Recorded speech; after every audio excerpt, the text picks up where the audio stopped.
Miren, hay cuenta que usted pone a cargar el aparato, lo volvemos a desconectar, lo conectamos otra vez.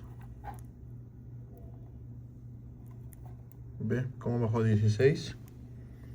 Lo desconectamos, lo conectamos otra vez, ya tiene 52%. Y así se ha pasado desde anoche que lo puse a cargar, que llegó y no funciona.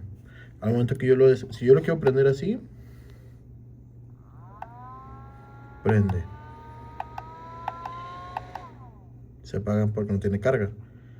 Pero por ejemplo, si yo lo quiero prender apagado, no funciona nada, ni las luces ni el ventilador.